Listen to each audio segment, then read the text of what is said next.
Believe me, I don't want to scare or upset you, and I've been thinking all day whether to tell you or not, Mia said to her friend during a brief break when they were covering for the waitresses.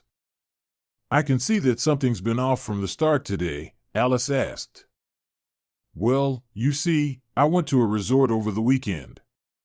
I told you about it, and I saw something rather unpleasant there, Mia continued. Alice nodded, encouraging her friend to go on, but Mia hesitated, unsure of how to break the news. You see, I saw your husband there, and not alone. I took a photo on my phone just in case. Look, Mia handed Alice her smartphone. Alice glanced at the screen and flinched nervously. Your husband Clark is hugging some girl. I'm sorry, I'm not telling you this to laugh at you, I'm not Stella. Just so you know for sure, because it's always better to have clarity. Right? Alice sighed. Actually, Mia hadn't revealed anything new. Alice had long suspected her husband was unfaithful. On top of that, the waitress from their restaurant had been dropping various hints. Alice had even asked Clark directly, but his denials were reluctant, as if he was brushing her off. It seemed he came and went as he pleased and talked to women on the phone almost in her presence. Well, Mia, why are you apologizing? It's not your fault. Besides, it's not really news, it's practically an open secret. And you know, after work, I'm going to file for divorce. Are you serious? You've really decided to do it? Well, you know, Alice, there's not much good in this, but it's probably better this way. Why drag it out when everyone already knows? So, yeah, it's going to end anyway, so might as well do it now.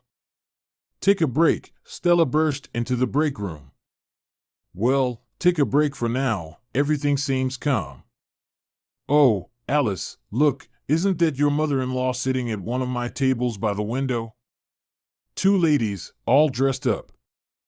Alice looked out into the dining area, and it seemed that what she saw did not please her. Alice left the room, leaving her friends alone. Did your mother-in-law really come here just to humiliate you again? Mia wondered. Stella? Apparently, this situation was more amusing to her, and she wanted to make a sarcastic remark about feeling like she was in a fairy tale. Cinderella had become, but not the kind of Cinderella they wanted. Alice was displeased that her mother-in-law, who could be considered a close relative, had shown up at the restaurant where she worked as a waitress. It felt like an additional humiliation to her. And what about the businesswoman with her money, influence, and well-settled son? Here she was, showing up like this. Indeed, Wendy was sitting at a table in person, dressed accordingly and possibly even having a business conversation with her equally elegant companion. She probably came with a friend to show off how unsuccessful her daughter-in-law was. Well, I'll soon free you from my unpleasant presence, she thought maliciously as she returned to the break room. You're right. Hey, Stella, how about I bring them the bill and serve my relative one last time, so to speak? Sure, go ahead, Stella agreed without argument. Alice quickly pulled out her marriage certificate and her divorce petition from her purse. Yes, she decided to inform Wendy of the impending change in her life this way. It might even come as a surprise to her. Alice herself didn't understand the policy her mother-in-law was following after learning that her golden boy intended to marry a waitress. Wendy was clearly opposed. She never said anything directly to Alice, but her looks were telling. Alice had even asked Clark, "Does your mom dislike me? It seems like she'd be happy to get rid of me." "Don't worry about it. All mothers-in-law are like that," Clark dismissed. "She would have used her love and whatever else if she had even tried to stop me from marrying a waitress. I wouldn't have listened." But just before the wedding, Wendy suddenly, if not exactly became kinder to the future daughter-in-law, at least started treating her more humanely, knowing there was nothing much to expect from Alice's family. Wendy took on all the expenses and organization of the celebration. And as for the outfit, that would be Wendy's gift to Alice, who initially thought that she and Clark would just have a simple marriage registration and then a modest celebration with friends. She wasn't thrilled with all the fuss. Who wants to feel obligated for the rest of their life? But since her mother-in-law had decided on it, there was no point in arguing. She was also not excited about the idea of living in the same house as her mother-in-law. She even tried to dissuade her then fiancé, trying to convince him that it wasn't the norm anymore. People lived separately these days. But Clark refused to discuss the matter. What, do you want to move from one rental apartment to another? That's foolish. My mom and I have a big house. There's plenty of room for everyone, more than enough. We can't just leave her alone. Think about it. Oh, this doesn't seem like it's going to go well, the girl doubted. Don't be silly. She won't like it if we move to who knows where, and I don't understand why you're doubting. To me, it seems like Mom treats you wonderfully. Better than she treats me, even. She always dreamed of having a daughter. Why don't you become that for her? By the way, she often spends whole days away on business trips. So, you'll manage. Firstly, because her fiancé's arguments were very logical and convincing, and she had no counter-arguments. Secondly, his words about Wendy likely wanting to see a daughter in her future daughter-in-law had an effect. Yes, maybe Wendy didn't always show her affection for Alice clearly. But they weren't living together yet. If they were willing to live as a family, why not? After all, Alice dreamed of having a good, loving family and a caring mother. Growing up with parents who, at best, were indifferent to her made her yearn for that. Additionally, having loved to drink during her teenage years, Alice even began to doubt whether she was truly the daughter of her parents. Too many hints suggested otherwise: physical differences, their relationship, and some drunken remarks made by her parents seemed suspicious. But she didn't dare to ask her parents directly and soon began to think about leaving the home where she clearly felt like an outsider. Alice did quite well in school, but due to financial problems, she couldn't continue her education. So, she was happy to find work as a waitress. The job allowed her to rent a room and move out of her parents' house, and then she met Clark. This gave her hope for a real family. After all, they loved each other, and Wendy had started to treat her decently, though maybe not yet like a daughter. But then again, she wasn't really her mother. Moreover, being a businesswoman, Wendy was too busy. Alice moved into the wealthy house. At first, everything was even quite good, you could say, great. Alice was happy, she and Clark loved each other. What more could she wish for? Even her mother-in-law's behavior didn't raise many questions. No, they didn't become as close as a mother and daughter, but there were no major complaints. From the start, it wasn't just a lack of love. Wendy simply didn't respect her. Not a day went by without a reminder that Alice should be grateful for the happiness Clark had given her. In the early days, while showing Alice around the house and explaining what was what, Wendy kept saying, "Well, did you imagine you'd be living like this? It probably seems like a fairy tale after the dump you came from. How do you know how I lived before?" Alice thought with frustration, though she couldn't deny the truth in Wendy's words. Yes, she had lived in a dump. Yes, this house was indeed a fairy tale for her. But why did Wendy show her everything as if Alice had come here not as the wife of the owner, practically the mistress of the house, but as a hired housekeeper? Wendy explained how and why to take care of things, what could be touched, and what should be avoided. She went into detail about the cost and the value of items. This porcelain collection is very expensive and antique, so you need to be extra careful. Please, don't break a single dish, or anything else for that matter. If you dust it, be very careful."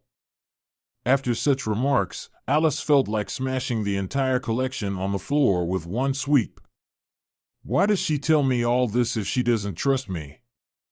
Please, just clean the porcelain yourself, I don't need it, she thought. It felt like she was being treated as a housekeeper. Wendy had an elderly Aunt Molly who had known the family for a long time. She had even been Clark's nanny. She didn't live in the house constantly but came several times a week to clean and cook.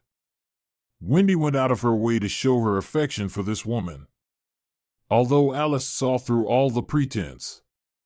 What love! She probably despised Aunt Molly. The elderly housekeeper could feel this too and openly shared her thoughts with Alice.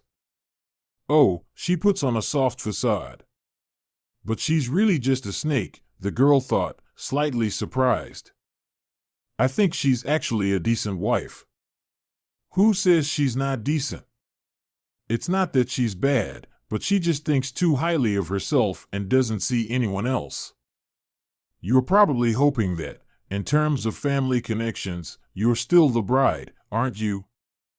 No, don't hold out hope. I'm family too, a cousin. But I'll tell you, with family like that, one doesn't need enemies. Alice herself understood that her mother-in-law wasn't an ideal example of a relationship. Still, she didn't want to think badly. And she didn't, as she was happy, and how could Wendy possibly interfere with that? Especially since she wasn't trying to.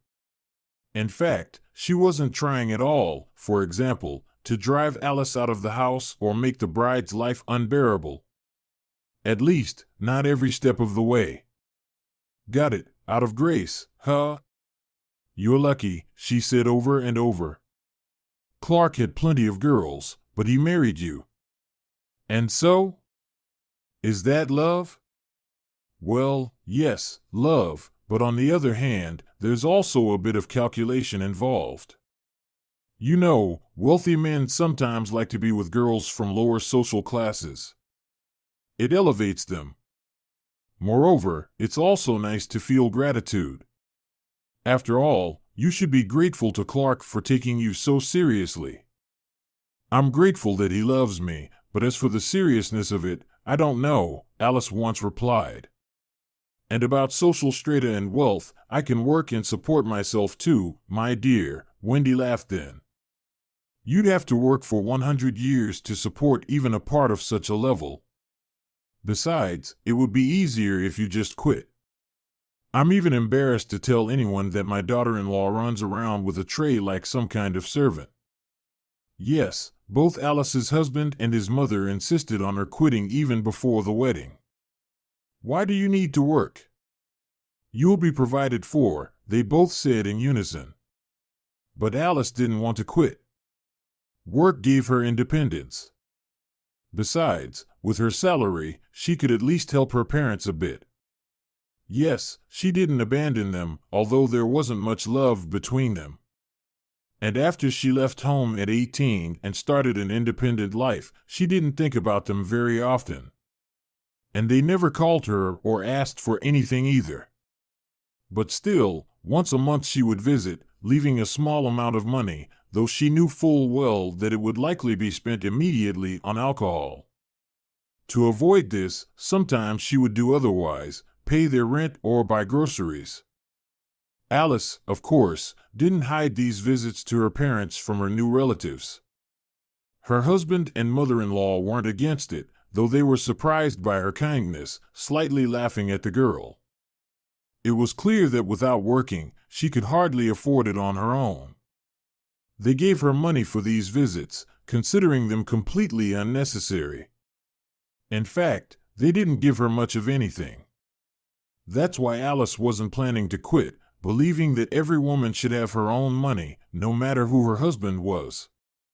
However, quite soon, she realized that Clark was completely dependent on his mother. Despite having an education, a profession, and even holding a position at Wendy's company, it seemed that he was of little use. He was simply receiving a salary for being the son at work. By the way, people were also surprised that Alice, having married a wealthy man, continued to work. As if your husband can't support you, some said. And if someone didn't say it outright, they surely thought it. Even Stella dared to openly mock the happiest one. If I had such a husband, I wouldn't even think of working, especially as a waitress. Can't they find a better position? And what's wrong with our work? Alice replied. I like it, and there's nothing wrong with it. Well, no one is saying it's bad.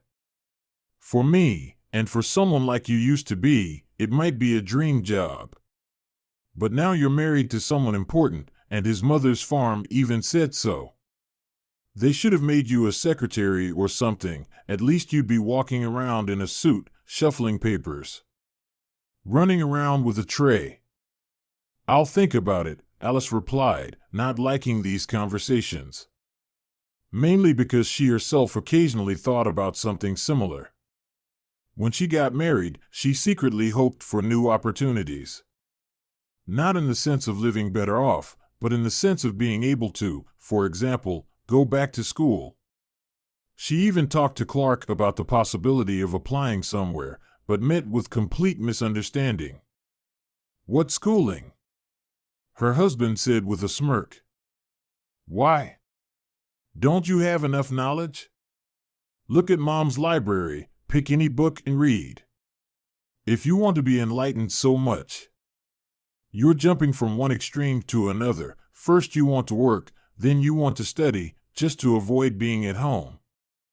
But Clark, I'm fine at home, but I still want to do something. You are doing something, you're working, and no one is stopping you. All this schooling is unnecessary. Alice wasn't particularly skilled at arguing or insisting on her own way, so she agreed with her husband's opinions. It seemed pointless to argue. In general, the first year of their life together was more or less happy, but then a certain cooling-off period began, particularly on the part of her husband. She started to have suspicions about his fidelity. It was hard not to suspect someone who came home whenever he wanted, sometimes not even spending the night, making up strange excuses.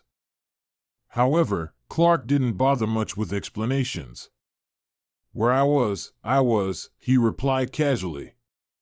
Stop asking such stupid questions. Do I not have the right to go out? After all, it's very insulting that you ask such questions. But, Clark, as your wife. We're together. I'm your wife, not just someone on the side. I don't expect you to account for every step you take, but if you're not spending the night at home. Oh, please, stop. I don't miss nights that often. Besides, I've told you. Sometimes you need to relax, meet friends. You can't just be free and not call me. So if I couldn't call, then I didn't. You disappoint me when you act this way. I don't think families behave like that. Oh, you know so much about how families should be. In your family, probably, things were different, he said, and such words upset her greatly, leading to arguments that, of course, the mother-in-law was aware of. Your needs don't necessarily mean infidelity, partying, and all the other things you fear, she told the bride. Maybe he really met with friends, taking a break from the family. He might even want to take a break from me and get a divorce. And divorce, the girl blurted out, frightened by her own words. The mother-in-law, however, was not scared and again expressed her displeasure. Think about what you're saying, Alice. Divorce? You married, you live together until the end. There will be no divorces, don't even talk about it. If you want, live happily. I don't think you'll live more peacefully from where Clark picked you up. And indeed, that was true. Sometimes Alice was so upset by such an attitude that she seriously thought about leaving her husband. But the problem was, she had nowhere to go. Moreover, she loved Clark and, when talking about divorce, she wanted to hear not the words Wendy spoke. The girl had hoped that Clark would be scared, embrace her, apologize, and promise not to do it again. But that didn't happen. He continued to live as his mother wanted, clearly indulging and sometimes even covering up his absences.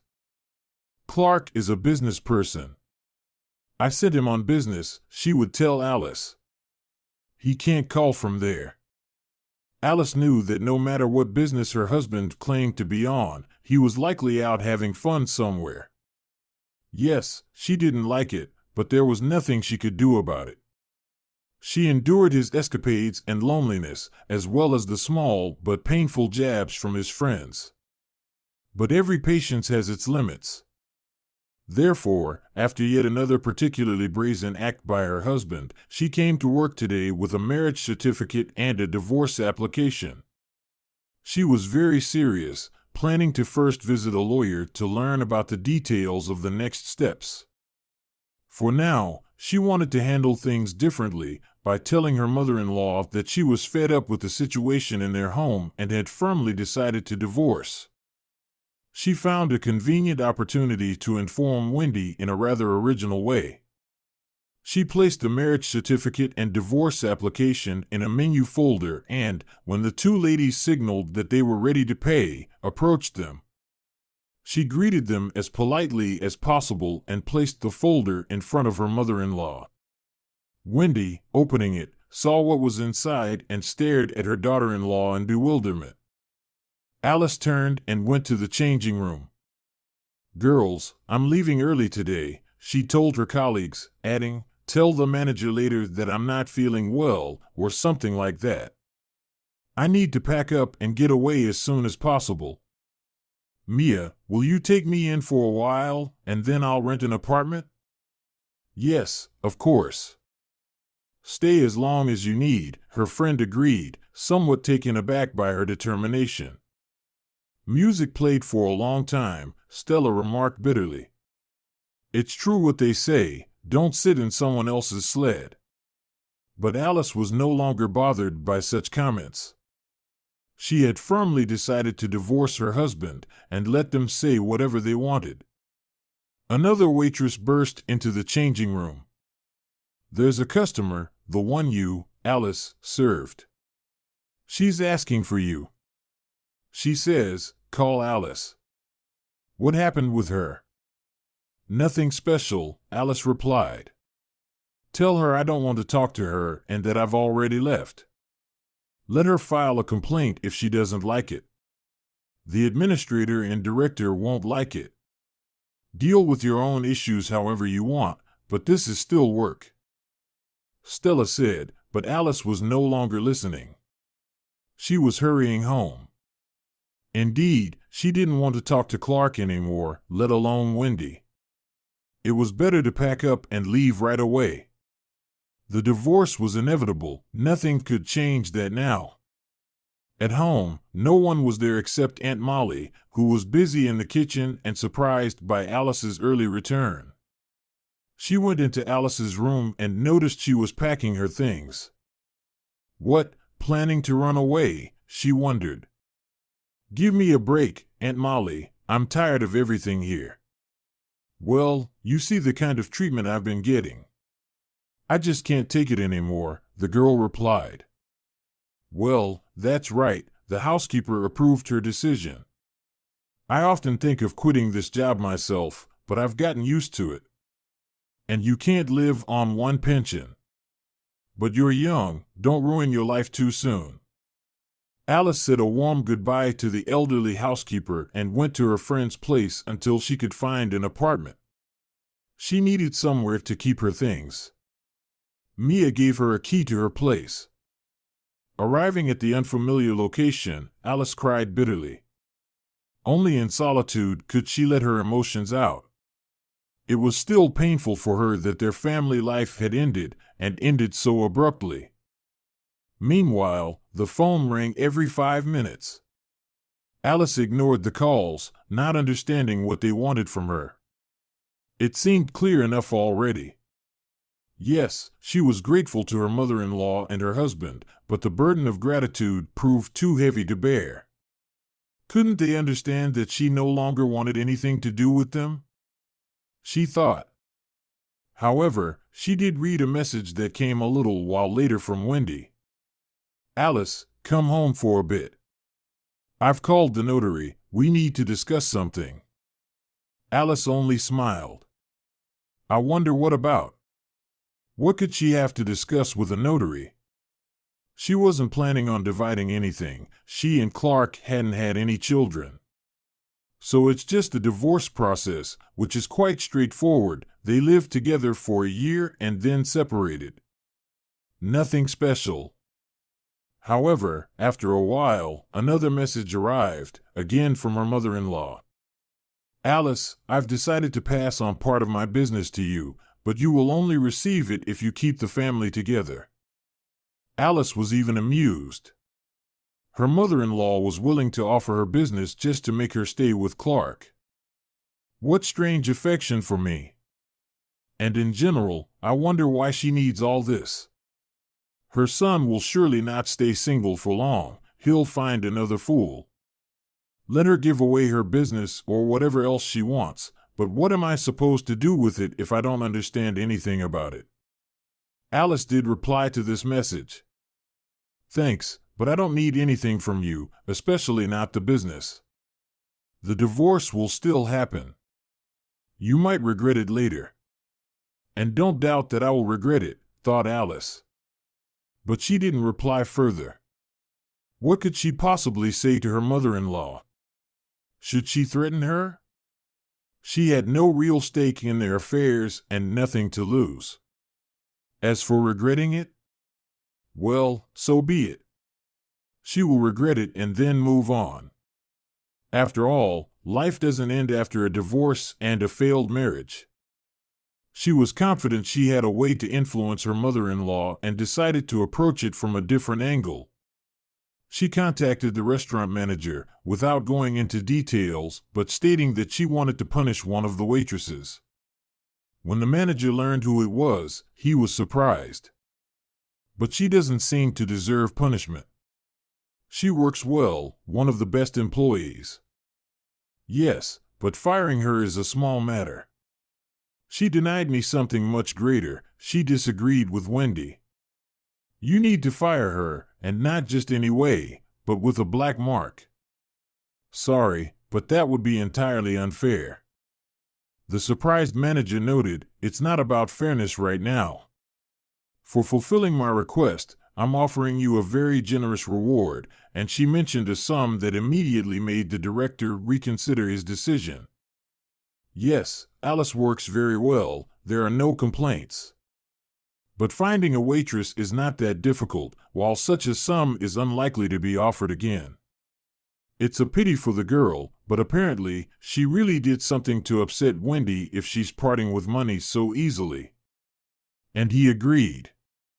Alice understood that her mother-in-law could create quite a few problems for her if she wanted. But what happened was beyond her expectations. The next day, it was reported that a theft had occurred at the restaurant, and Alice was accused of it. The girl was in shock and couldn't prove her innocence. The manager, avoiding eye contact, said he couldn't do anything and that she had to leave. So, Alice was left without a job. In the evening, she cried and told Mia. I'm sure it was my mother-in-law. I didn't take anything. But you know that. Mia, I have no doubt that you're not involved. Don't get too down, you'll find another job. For now, stay with me. I'm not throwing you out.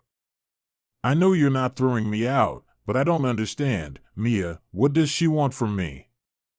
Think about it, she wasn't happy when Clark and I decided to get married. And now she's suddenly willing to give away part of her business just for me to come back. What's this all about? Well, it's clear what it's about, her friend thought. She's worried about her son. Now that he's married, she's probably holding back a bit. But once he's divorced, he'll go completely off the rails. So, he's holding back as much as he can. It's not just that Alice refuses, she's not offering anything in return. She offers her business because she knows you won't take it. Why would you want it? Everything will stay the same, and you'll be with Clark. She just wants someone to take care of him. That's why your mother-in-law doesn't want you to leave. She wants you to suffer because of him. Clark was indeed upset when he found out that his wife wanted a divorce. He already had a mistress who would be happy to become his wife. He was also not averse to marrying her. But Alice? Well, if she decided to leave, he wouldn't force her to stay.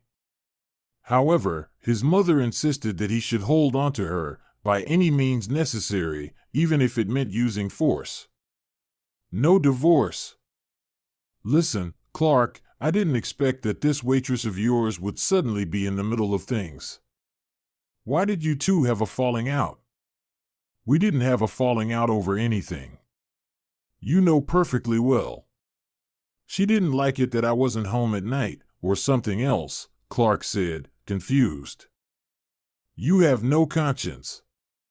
Wendy was arguing, so now you have to get her back however you can. Throw yourself at her feet if you have to, promise her the Taj Mahal, but make sure she comes back. Mom, I don't understand what the issue is, Clark said, puzzled. Why do you need her so much? That's none of your business. Do as I say, his mother demanded. Wow, it's none of your business. Actually, this is my life, and it concerns me first and foremost, Dmitri said firmly. And I have nothing to worry about. I'll marry someone else tomorrow if I want to, he exclaimed. No divorces of any kind. Wendy shouted. And no marrying anyone else. Do you understand that this is about reputation? I'm not burning with it and suddenly there's such a scandal, my son is divorced. Mom, I'm sorry, but what century are we living in? Clark replied. Divorce is a trifle these days. Nobody cares about it. Everyone divorces 10 times, and it doesn't damage anyone's reputation. You will suffer now.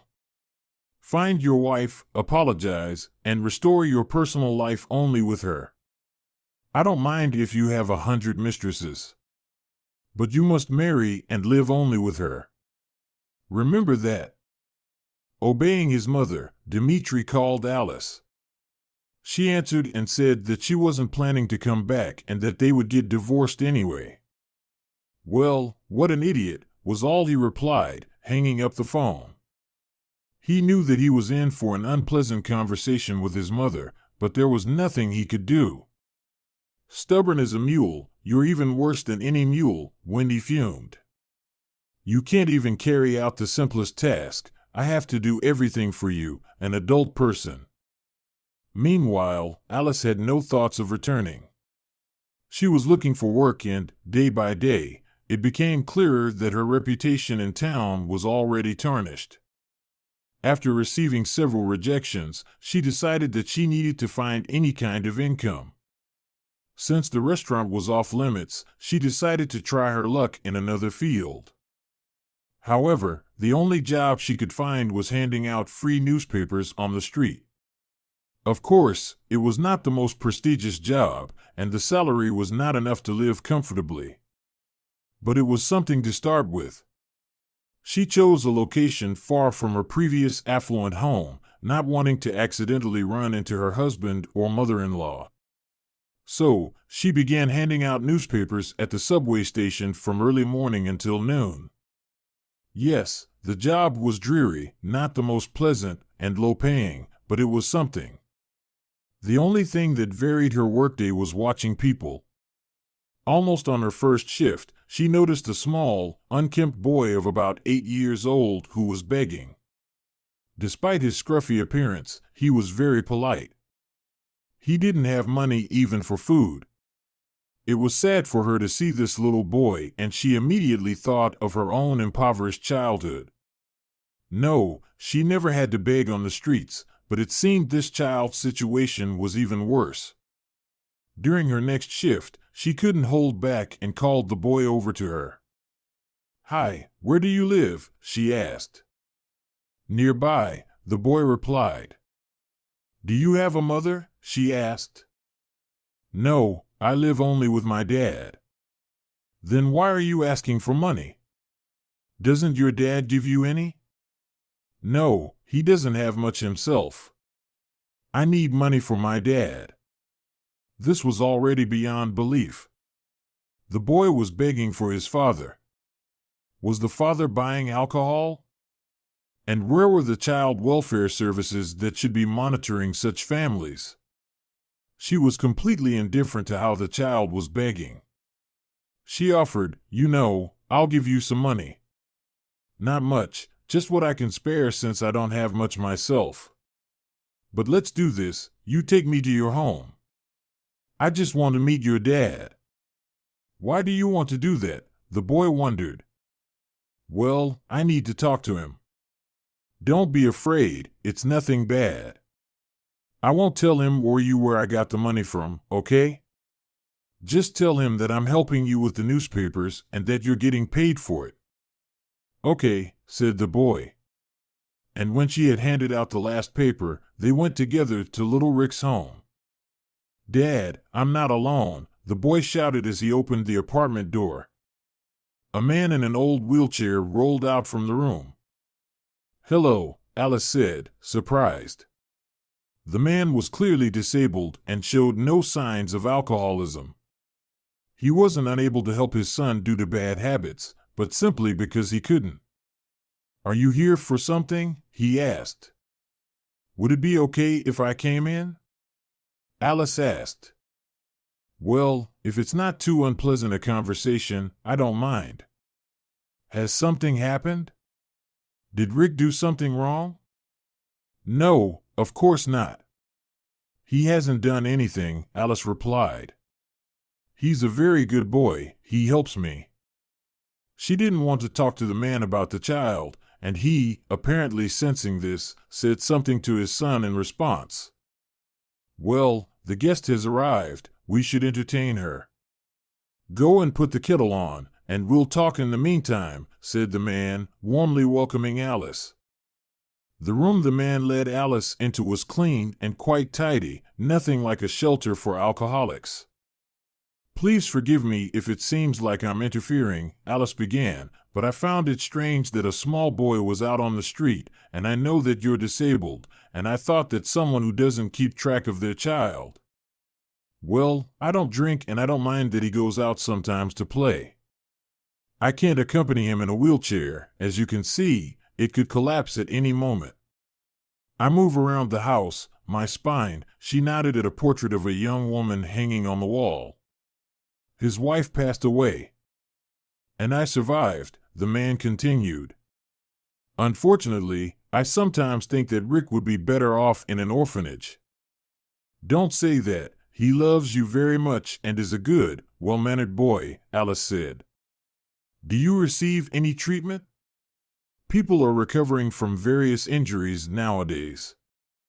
I would undergo rehabilitation, but I need surgery. It costs a lot of money, which I obviously don't have. What is my pension worth?" "Yes, after losing his mother, Rick. It's just enough to get by, and such luxuries," the man sighed. Alice sympathized with him and, after drinking tea with the cheapest cookies at the guest's house, went home, swallowing her tears. She felt ashamed to worry about her own troubles when there was real hardship, a child without a mother and a disabled father who could improve but whom she couldn't help. Meanwhile, in her former family, the quarrels continued. Wendy was constantly nagging her son, demanding that he bring Alice back. "Mom, what can I say? She doesn't even want to talk to me," Clark defended himself. "What kind of man are you? Can't you stand up for a woman? You need to bring her back, and be polite about it." Promise her something, make amends. Your future depends on this. How don't you understand? Clark felt that his mother probably knew something that could really affect their well-being, so he regularly called Alice. However, when he realized that his words had no effect on her, she simply blocked him. Eventually, realizing that she wouldn't get any results from her son, the mother-in-law got angry. You can't do anything on your own, you are putting everything on me. Fine, I'll figure something out myself. She'll come crawling back, just wait and see.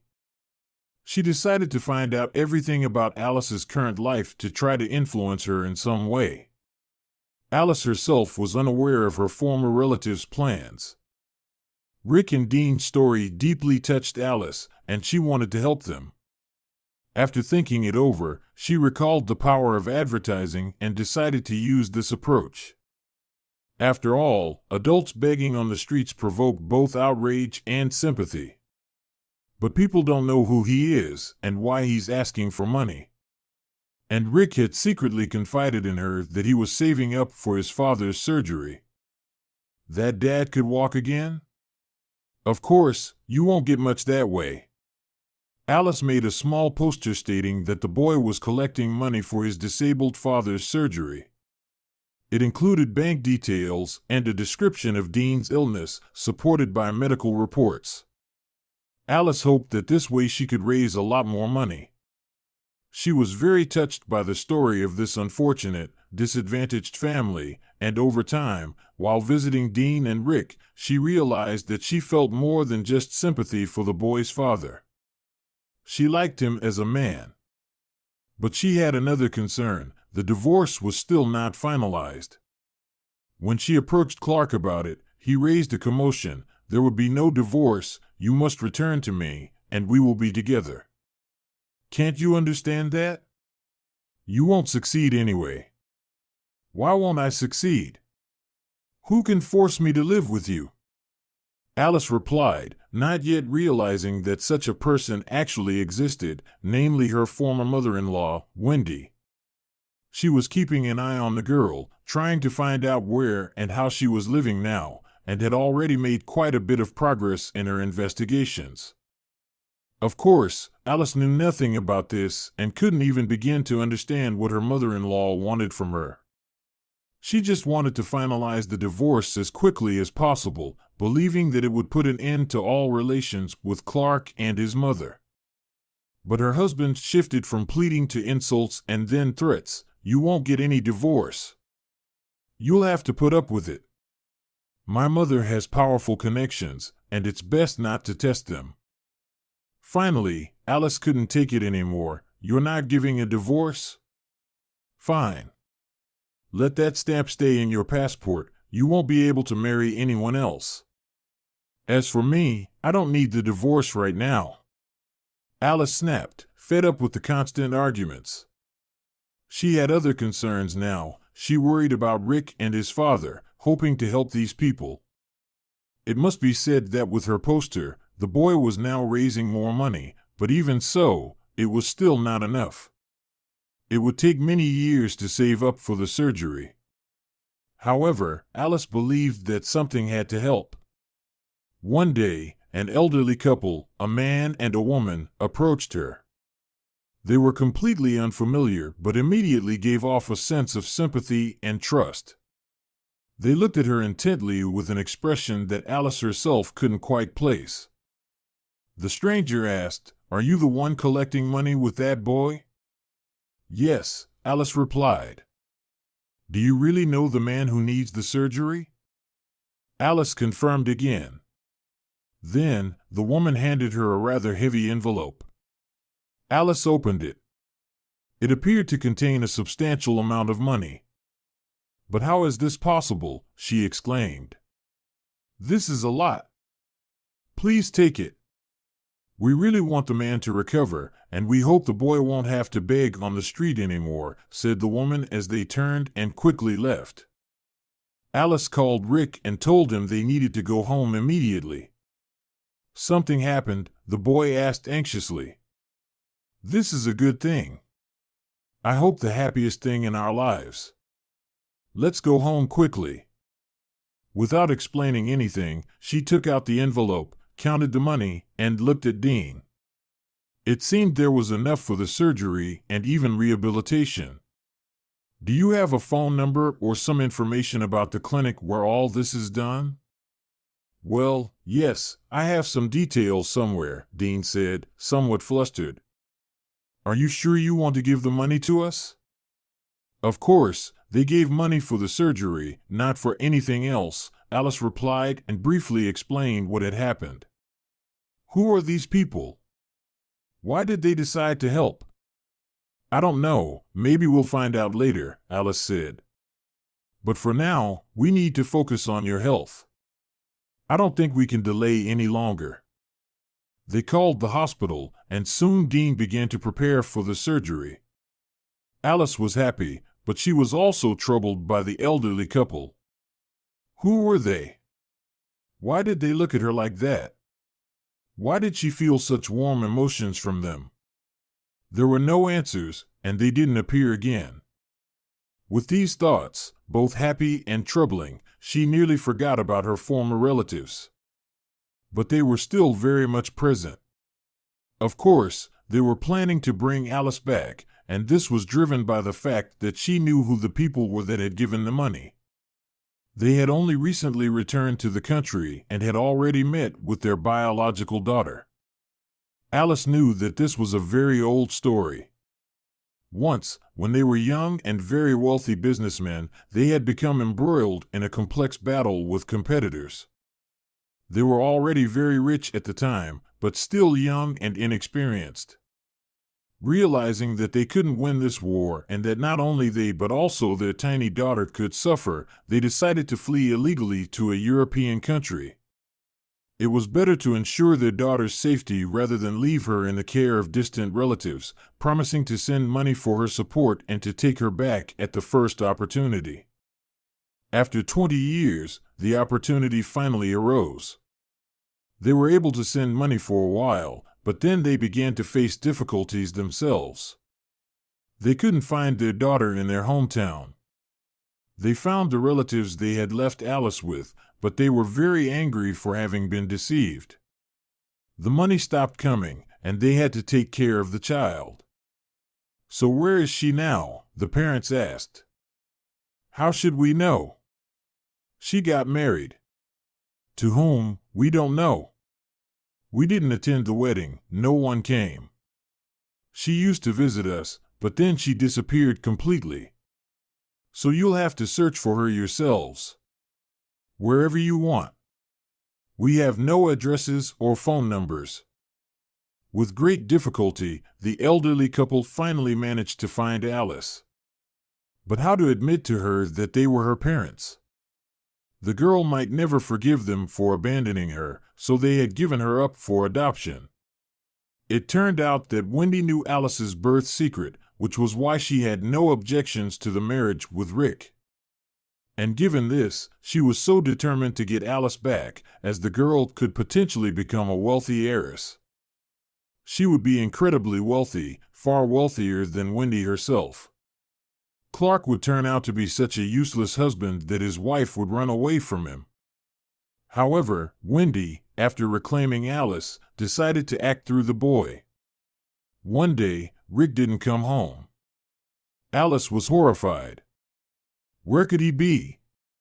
There were no messages about, say, a ransom. And what kind of ransom could there be? She didn't think that the kidnapping of the child could have been orchestrated by her former mother-in-law for the purpose of blackmail. She tried to find Rick on her own and went to the police, but they refused to speak with her. "And who are you?" they asked her. "The boy, when he disappeared the day before yesterday." "The child, as you said, leads quite a free lifestyle." "Well, he'll run around and come back. You see, his father is in the hospital. I don't know what to tell him about this." "Well, just tell him you missed it. I don't understand what you want from us." But before the police could act, Alice's biological parents decided to confess who they were and why they had given her the money. They approached her again on the street and told her the story of their lives. They were seriously afraid that she would be upset with them and not want to talk, but no. Alice cried. She had suspected that those she called her parents were not actually her biological parents. "Did you have a hard time living with them?" her biological mother, Cindy, asked through tears. "Yes, sometimes," Alice replied. "But I survived, grew up, for Rick's sake." "Well, yes, they drank. I even loved them, to be honest, because there was no one else to love. I didn't know anything about you. But I'm glad to know now and grateful to you for giving us the money. It was enough to get Dean into a clinic, and I think he will recover. The surgery was successful." She told them about Rick's disappearance and that the police were refusing to take active measures. "Well then," decisively, said Matthew, "I'll find the boy.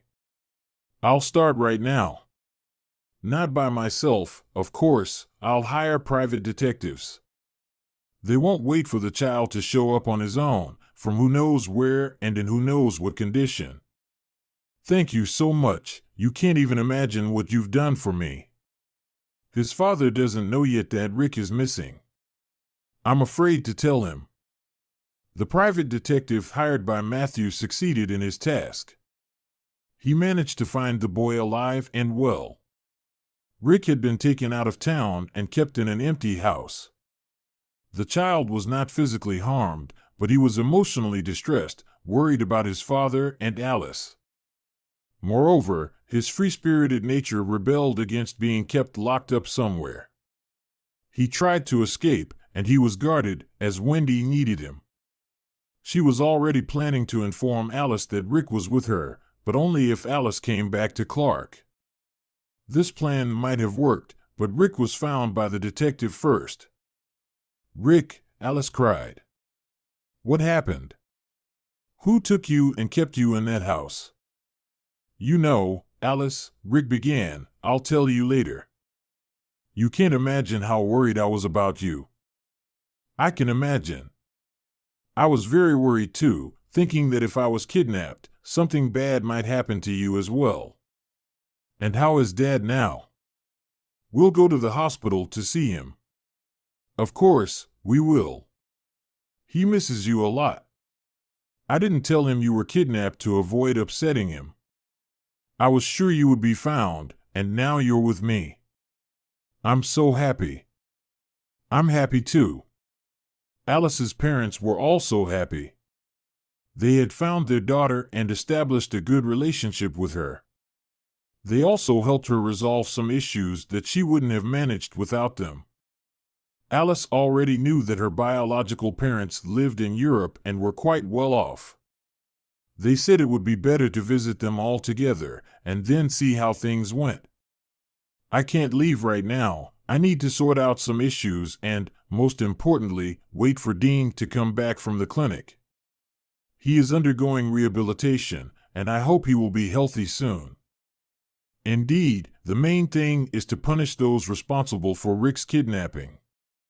It's a very serious crime and must not go unpunished," Matthew said firmly. "Of course, Rick won't refuse to give testimony, and I have an idea of who did this. I think Wendy and her son will have to answer for their actions." And that's exactly what happened. Everyone involved in the kidnapping received their due punishment. Dean was discharged from the clinic completely healthy, and soon Alice married him and adopted his son. Now she had a loving husband, a son, and parents who no longer planned to leave her.